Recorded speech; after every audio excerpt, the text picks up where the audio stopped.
원칙은 딱 하나입니다. 여러분이 지금 방황하는 이유예요. 시간이나 분량은 전혀 문제가 되지 않아요.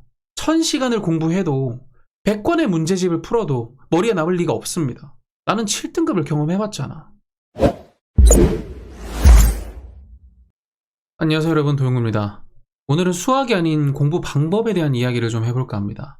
제가 예전에 의대생 공부법, 변호사 공부법 제발 좀 따라하지 말라고 올렸던 영상이 있습니다. 그건 하위권한테 맞는 방법이 아니니까 따라하다가는 개박살 난다고요. 그랬더니 댓글이 달렸습니다. 일단 그 댓글부터 한번 보고 가도록 할게요. 자신감이 많이 떨어진 학생입니다. 열심히 해도 성적이 안 나왔고요. 그래서 올바른 방법의 필요성을 느꼈습니다. 여기서부터가 중요한데, 그건 알겠는데 대체 올바르게 하는 게 무엇이냐? 라는 질문을 하고 계십니다. 질문 진짜 좋습니다. 공부를 잘 하고 싶다는 의지가 보이는 질문이에요. 질문해주신 주황색 귤님 감사드립니다. 잠깐만 제 이야기를 드리면, 저는 이 올바르게 하는 방법을 연구하고 가르치고 코칭하는 일을 하고 있습니다. 소위 공부법 내지는 학습 코칭이라고 불리는 일을 10년 넘게 하고 있죠. 근데 이런 케이스라면요, 여력이 되신다면 제가 아니라도 좋아요. 저와 비슷한 일을 하시는 분이나 단체한테 빨리 의뢰를 하셔서 진행을 하시는 게 좋습니다. 시간이 아깝거든요.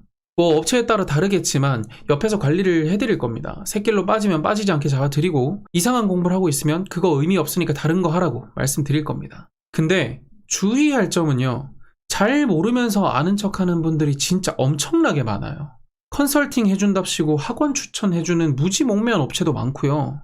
한 번 잘해본 걸로 본인은 모든 학생을 다 케어할 수 있다고 착각하는 어린 의대생 스카이 대학생들도 많습니다. 저한테 안 해도 되니까 제발 그런 업체는 믿고 걸으세요. 아시겠죠? 학습 코칭은 나한테 부족한 게 뭔지 찾아주고 솔루션까지 내주는 게 목적이 돼야 됩니다. 관리를 해주면 좋고요. 자, 이제 문제는 어떤 상황, 어떤 성적대일 때 어떻게 해야 되는지를 세세하게 알아야 아까 말씀드린 것처럼 학습 코칭이 가능합니다. 성적이 올라가면서 공부 내용이랑 방법, 방향이 다 바뀌거든요. 이런 이유 때문에 학생들 스스로는 절대로 알 수가 없습니다. 본인 케이스밖에 모르잖아요. 설사 들은 게 많다 해도 기본적으로 인간은 자기 눈으로 보지 못한 건 믿지 않습니다. 그래서 더더욱 어떻게 해야 될지 갈피를 찾기 힘듭니다. 뭐가 맞는지 모르니까 계속 우왕좌왕만 하게 되는 거죠. 근데 코칭이 아니라 공부를 하는 거라면 완전히 얘기가 다릅니다. 공부는 공부의 목적을 생각하면 됩니다. 공부의 목적이 뭐죠? 시험입니다. 시험을 잘 치는 거. 그냥 잘 치는 건가요? 아닙니다. 제한 시간 내에 최고 득점을 해내는 게 목적입니다. 지금부터 수능까지 200일이라는 시간이 남았고, 수능장에 들어가서는 각 시험마다 시간 제한이 있죠. 그래서 200일 동안 제한 시간 동안 최대한 고득점할 수 있도록 수련을 하는 것이 바로 공부입니다. 수학을 예로 든다면 10분 내에 내가 얻어낼 수 있는 최고 득점을 해내는 게 목적이지, 어려운 문제를 푸는 게 목적이 아니라는 거예요. 무슨 말이냐면 2, 3점짜리도 다 못 맞는 상황에서 4점짜리 건드리는 건 시건방이란 얘기입니다. 2, 3점 한 개씩 틀리고 준킬러 맞았다고 생각해봐요. 손해죠. 2, 3점짜리 다 맞으면 48점이거든요. 48점을 확실히 받아낼 수 있는 학생만 4점짜리 공부를 해야 됩니다. 뭐 해봤자 소용도 없어요. 어차피 쉬운 개념 부분이 비어있는데 그걸 활용한 더 어려운 문제를 풀 수 있을 리가 없겠죠, 당연히. 그럼 뭘 해야 되냐? 그게 포인트입니다. 앞 단계가 비어있으니까 안 됐죠. 그럼 앞 단계를 채워야 됩니다. 만약에 이제 공부를 시작하는 학생이라면 대체 어디까지 비어있는지 테스트를 해야 돼요. 전 과목 다 똑같습니다. 수학이라면 2, 3점짜리 문제들 테스트부터 해봐야 됩니다. 고3 거뿐만 아니라 고1, 고2 거도 마찬가지예요.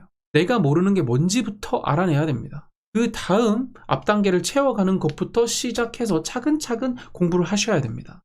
아, 오케이, 알았어. 빈거를 찾으라고? 알았어. 그럼 대체 그 빈거를 어떻게 채우냐고. 여러분께선 이게 궁금하시죠?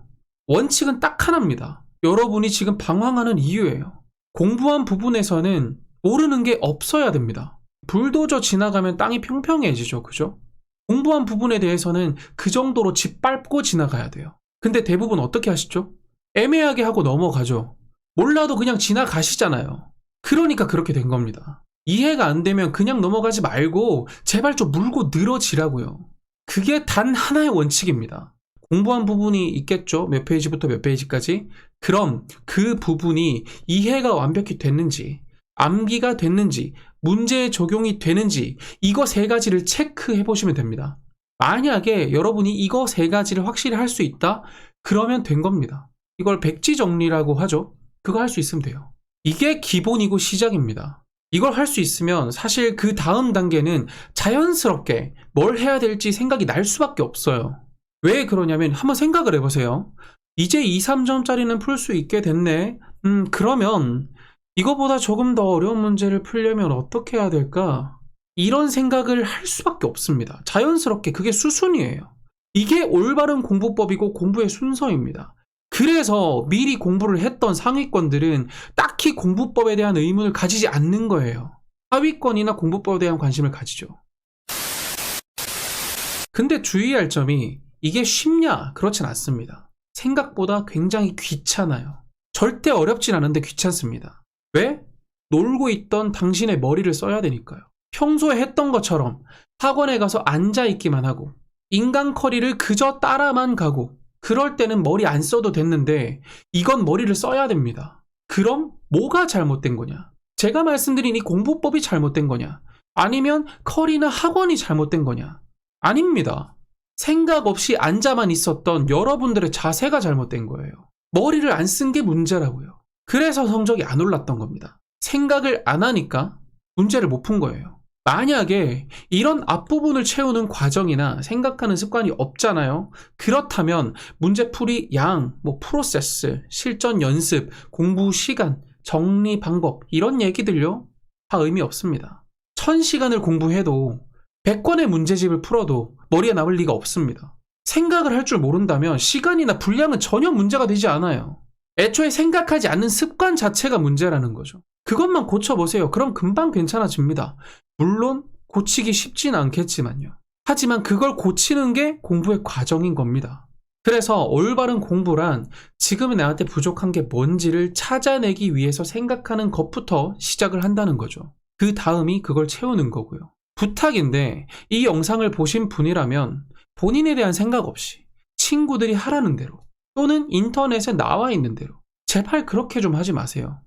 그게 바로 무지성인 거고 그렇게 공부를 하면 아무리 해도 하는 느낌이 안 나고 가면 갈수록 더 불안해만집니다. 더 갈증이 심해질 거예요. 왜 그러냐면 그게 나한테 부족한 게 아니고 나한테 필요한 게 아니기 때문입니다. 여기서 의문이 드실 수 있어요. 의대생 유튜브나 변호사 유튜브를 보면 이런 얘기를 안 하던데? 거기서는 오답을 어떻게 해라, 문제를 어떻게 풀어라 이런 얘기만 하던데? 당연하죠. 왜 그러냐면 그 사람들은 생각을 안 한다는 사실조차 모르기 때문이에요. 본인들 인생에선 그렇게 살아본 적이 한 번도 없으니까. 근데 저는 압니다. 왜? 나는 7등급을 경험해봤잖아. 7등급과 만점을 다 경험해봤거든요. 그거 다 경험해본 사람이 많겠어요? 그래서 제가 이 일을 하고 있는 겁니다. 이런 걸 현장에서 가르치고 관리한 일을 해요. 믿어달라고는 안 하겠습니다. 믿는 거 본인들의 자유니까요. 근데 오늘 말씀드린 건 빙산의 일각입니다. 케이스가 이거밖에 없지 않거든요. 만약에 개인 상담 받고 싶으시다? 그러면 신청하세요. 찾아드리겠습니다. 무튼 오늘은 올바른 공부법이 무엇인지에 대해서 말씀을 드렸습니다. 유익하셨다면요. 구독, 좋아요 꼭 부탁드리고요. 궁금하신 거는 댓글로 얼마든지 남겨주시면 친절하게 답변 드리도록 하겠습니다. 우리는 다음 시간에 만나도록 할게요. 다음 시간에 봐요. 안녕.